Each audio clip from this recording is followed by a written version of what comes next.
Hello दोस्तों, स्वागत है हमारे यूट्यूब चैनल पाठशाला 21 में। आज हम स्टार्ट करने जा रहे हैं set measures of central tendency का नया टॉपिक, जो कि है हार्मोनिक मीन। जैसा कि मैंने बताया था पिछले लेक्चर में, मीन के 3 पार्ट होते हैं। We have the 3 parts of mean. एक हो गया था, अपन ने फर्स्ट से पार्ट में देखा था अर्थमेटिक मीन, फिर देखा था अपन ने ज्योमेट्रिक मीन, एंड लास्ट आज देखेंगे हार्मोनिक मीन। तो फिर अपन स्टार्ट करेंगे मीडियन। ओके, तो अपन हार्मोनिक मीन के अंदर देखेंगे, एक तो इसकी डेफिनेशन देखेंगे। Definition, calculation of harmonic mean of various series and uses, और कुछ अपन न्यूमेरिकल्स देख के फिर अपन देखेंगे इसकी advantages and disadvantages of harmonic mean. और in last we will cover relation between arithmetic mean, geometric mean and harmonic mean. तो let's start with the definition. Harmonic mean is defined as the reciprocal of the arithmetic mean. ये बता रखा है कि ये arithmetic mean का reciprocal कौन किस अर्थमेटिक मीन किसका reciprocal of the given values. मतलब जो गिवन वैल्यूज है उनका रेसिप्रोकल करके जो उनका अर्थमेटिक मीन आएगा उसका रेसिप्रोकल हार्मोनिक मीन है। For example we have the values x1 x2 up to xn। तो इनका रेसिप्रोकल करना है, reciprocal of the given values. इनका reciprocal for example 1/x1, 1/x2 and 1/xn।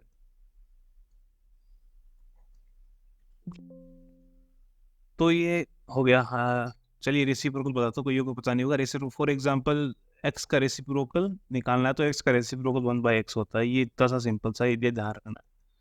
तो ये हो गई 1/x1। तो इसका अर्थमेटिक मीन क्या होगा? एन टर्म्स है तो बीच में प्लस लगाना है अप टू xn, एंड इसका रेसिप्रोकल क्या हो गया? ये हो गया। तो ये इसका हार्मोनिक मीन का फॉर्मूला। ठीक है, इंपॉर्टेंट है, याद रखने लायक चीज़ है प्लीज़। ये है इसका हार्मोनिक मीन का फॉर्मूला। ठीक है।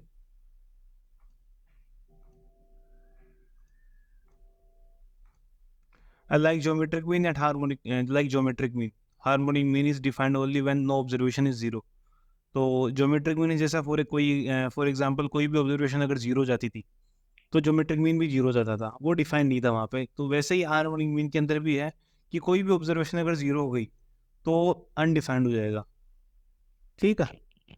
और अब बात करते हैं अपन calculation of harmonic mean of different series. तो ये जो मैंने बताया था सिंपल इंडिविजुअल ऑब्जर्वेशन का था, x1 x2 xn, जिसके अंदर कोई फ्रीक्वेंसी नहीं थी, या फिर ये जो ऑब्जर्वेशन है वो कंटिन्यूस सीरीज में भी नहीं था। ये हो गया सिंपल, इसको अपन ऐसे लिख सकते हैं, यहाँ पे ये आ गया। ये हो गया individual observation, for example x1 x2 up to xn। और अपन बात करते हैं अब डिस्क्रीट सीरीज की, या weighted arithmetic mean. Discrete series कौन सी होती है? जो इंडिविजुअल ऑब्जर्वेशन होती है। फॉर एग्जांपल ऑब्जर्वेशन है x1 x2 up to xn, इनकी एक रेस्पेक्टिव फ्रीक्वेंसीज भी होती है, f1 f2 fn। तो उसका जो हार्मोनिक मीन होगा उसका फॉर्मूला होगा ये, यहाँ पे फ्रीक्वेंसी ऊपर आ जाएगी। और ऐसे ही अगर कोई कंटिन्यूस सीरीज है जिसके अंदर अपने पास इंटरवल्स है, इंटरवल समझते हो गया, 10 से 20, 20 से 30। तो इनमें x की जगह अपने को क्या रखना है? x is replace by what? Mid term, जो उनकी मिड वैल्यू है। कोई भी इंटरवल है उसका मिड पॉइंट ऑफ इंटरवल है वो m हो जाएगा यहाँ पे। बाकी सेम कॉन्सेप्ट सारा इसमें। ठीक है। अब इसके अपन देखते हैं uses. The uses of harmonic mean is very limited. Harmonic mean gives the large weight to the smallest item and smallest weight to the large items. Hence, when there are a few extremely large or small values, harmonic mean is preferable to arithmetic mean as an average. Harmonic mean is also useful in average involving time, rate and price.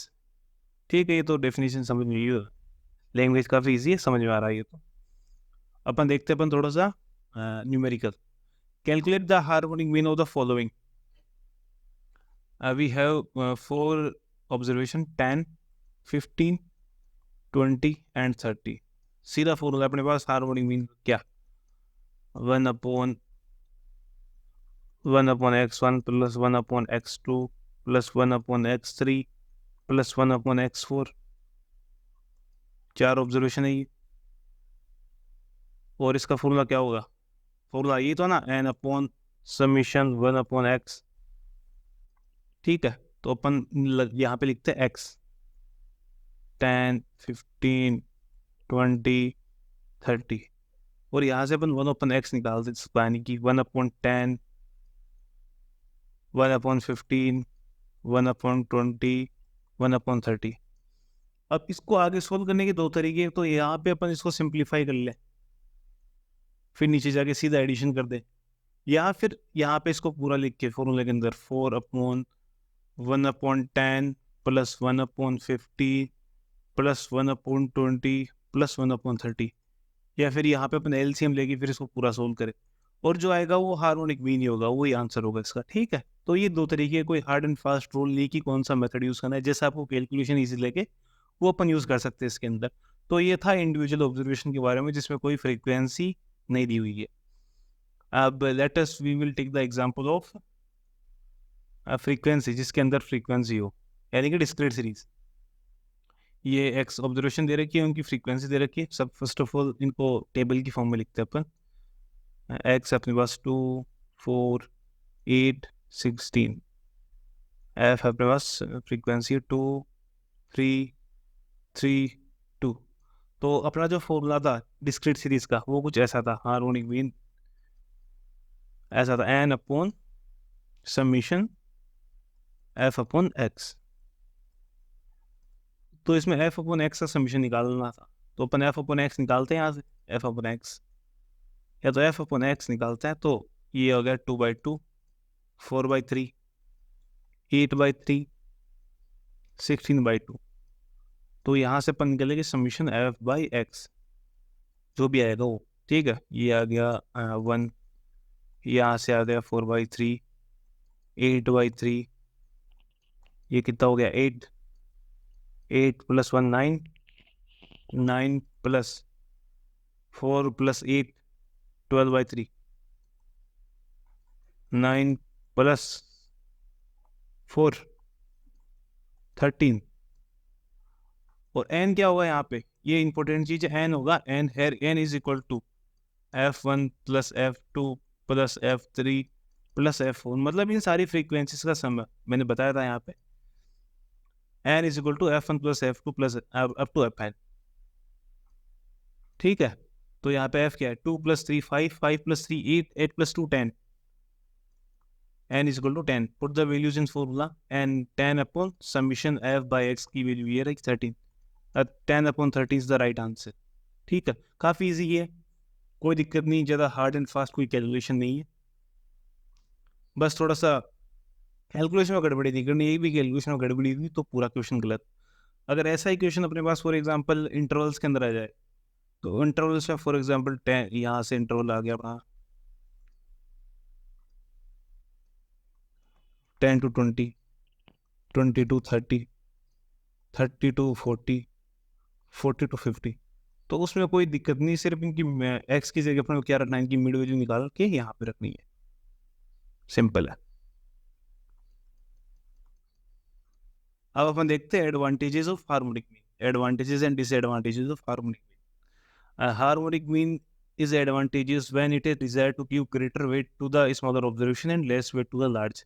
अगर अपने को कभी कहीं पे जो smaller value होती है, smaller observation होती है, उनको अगर ज़्यादा वेट देना है तो अपन हार्मोनिक मीन यूज़ करते हैं, अर्थमेटिक मीन की बजाय अपन हार्मोनिक मीन का प्रीफर करते हैं। It is used in average, in all, in time, rate and price, वहाँ पे यूज़ होता है, वहाँ पे परफेक्ट यही यूज़ होता है, जो तीनों मीन थे उनसे बढ़िया सबसे अच्छा हार्मोनिक मीन होगा वहाँ पे। डिसएडवांटेजेस क्या क्या है, harmonic mean has an abstract character and its meaning is not generally understood by common people, as such as it is only limited use। इसका थोड़ा कम यूज है, इसलिए ये एक डिसएडवांटेज इसका। like geometric mean is cannot be calculated if any of the observation is zero।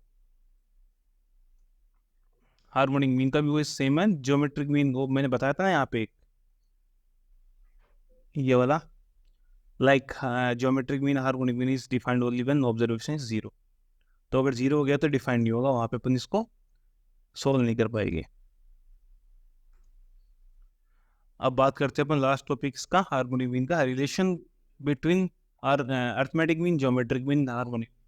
For a set of observation of arithmetic mean is greater than और equal to geometric mean and geometric mean is greater than harmonic mean. तो तीनों में सबसे बड़ा रहेगा greater than equal to है यहाँ पे, अर्थमेटिक मीन फिर ज्योमेट्रिक मीन और हार्मोनिक मीन सबसे छोटा रहेगा। They are equal only when all observation are equal, ये तब इक्वल हो सकते हैं arithmetic mean is equal to geometric mean is equal to harmonic mean, जब सारी की सारी ऑब्जर्वेशन क्या हो, इक्वल हो। अगर सिर्फ अपने पास दो ऑब्जर्वेशन दी हो तो ये कुछ ऐसी इक्वेशन बनेगी जिसे अपन सिंप्लीफाई करके बना सकते हैं by cross multiplication. Here geometric mean का square is equal to arithmetic mean multiply by harmonic mean. तो आज के लेक्चर में है इतना ही।